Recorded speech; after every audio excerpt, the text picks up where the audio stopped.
To get started, I'm going to season 1 3/4 pounds of bone-in chicken thighs. Up to 2 pounds works for this. Here I have seasoned salt, lemon pepper. I'm also going to be adding smoked paprika, but you could use regular paprika or even chili powder, onion powder, garlic powder, and I'm going to add some ground cumin. The seasoning blend or spices are really up to you. Salt and pepper works. So now I'm going to place them on a baking sheet.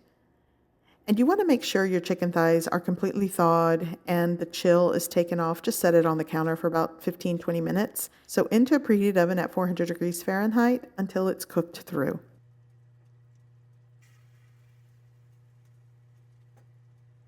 Now that the chicken is done, I'm going to remove from the oven and let it set and cool, and then I'll shred it later.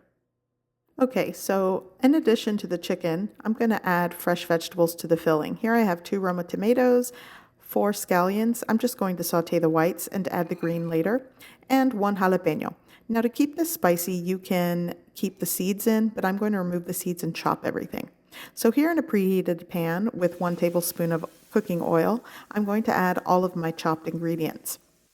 I'm going to add a pinch of salt, cracked black pepper, and I will also be adding a little bit of onion powder and garlic powder. You could add fresh garlic, and I know I already have the green onion whites here, but I kind of just like to follow up with some powdered spices. It's really optional and up to you.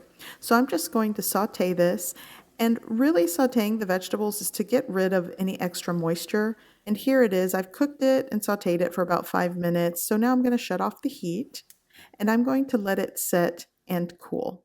Now that the chicken is cool enough that I can handle it, I'm going to remove all the meat and skin off of the bones. Now you could exclude the skin from this, but I like the skin, so I'm just going to take my shears and chop everything. You could chop this with a knife or just shred. Now I'm going to add my cooled saute into this, give it a mix. Here are the chopped green part of the scallion, and I'm going to add around 6 to 8 ounces of Oaxaca cheese. You could use the cheese of your choice. This is what I'm using today. Now just give it a mix, and this is the filling for the empanadas. I'm just going to set this aside until I'm ready to use it. Okay, so for the dough, I have 2 cups of instant corn flour. I'm using Maseca brand.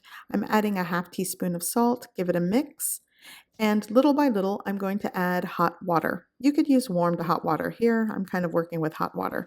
And what you'll want to do is just add water until your dough feels like Play-Doh.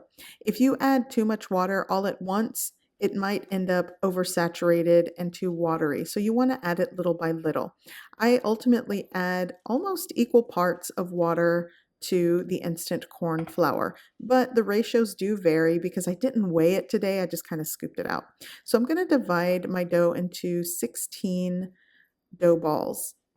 And once I've divided it and rolled it out, I'm going to place a damp paper towel over it and let it rest for about 15 minutes or so. Okay, so now that the dough balls have rested, I'm going to start pressing them out. Here I have a tortilla press lined with plastic, and I'm just going to give it a singular press. You do not want the dough to be too thin. Then it makes it difficult to assemble the empanadas. So after pressing it out, I'm just going to open up the press, and I'm going to use one side of the plastic. I'm not going to peel off the dough yet. I'm going to just scoop on the filling in the center and fold it over, give it a firm press to enclose it. And at this point, you could crimp the edges and press with a fork. What I like to do is sort of roll it in on itself. And this is not like the flour-based empanada dough where it kind of stretches. So things will crack and break. You just sort of want to firmly press it and crimp the edges. And that's it. I'm going to repeat the process for all of my empanadas. Okay, so my empanadas are assembled. Now it's time to fry these. So my fry oil is up to temperature, and I'm going to place around 3 to 4 in my pan. And I'm going to fry these until golden brown on each side. The fry temp on the oil is around 350, 360 degrees Fahrenheit.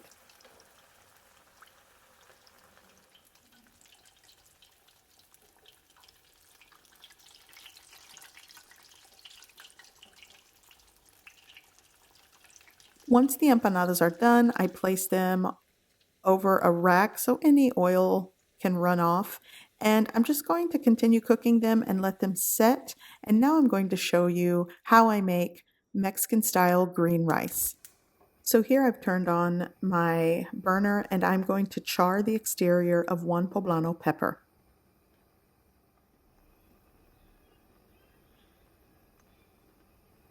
Once the exterior is charred, I'm going to place it in a glass dish. I'm going to cover it with cling wrap and let it set and sweat for about 15 or 20 minutes. Then you want to peel the skin, open it up, and remove the seeds and stem. So here I'm going to make a green smoothie basically. I'm going to use 5 ounces of baby spinach leaves. I have 2 scallions. I'm also going to be adding that roasted poblano pepper that I removed the stem and seeds and cleaned. I have 2 cloves of garlic going in. You could use 1, but I like extra garlic. I'm also going to be adding 1 tablespoon of chicken bouillon powder. I like the Knorr brand. And if you're using a cube, it's 1 cube. Here I have some water that I'm going to add. It's about 1.5 cups. And now I'm just going to add everything into my blender cup and puree.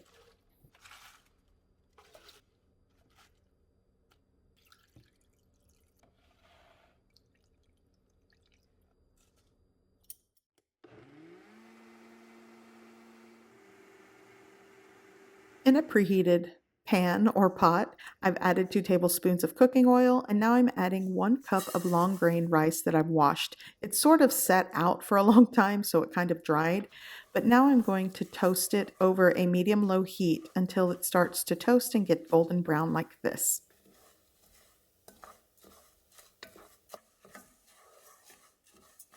So now I'm going to add my puree into my toasted rice. And I'm going to add a 1/2 cup of water into the blender cup, swish it around, and pour that into my pan. And ultimately in this recipe, I've used 2 cups of water. Now I'm going to season with garlic powder, onion powder, cracked black pepper, give it a mix, bring it to a simmer, cover with a lid. Now I'm going to lower the heat and let it cook and gently simmer for about 18 to 20 minutes. After about 18 or 20 minutes, you do not want to lift the lid. Just shut off the heat and let it set for another 10 minutes. Then you'll want to lift the lid, mix, and fluff, and it's ready to serve.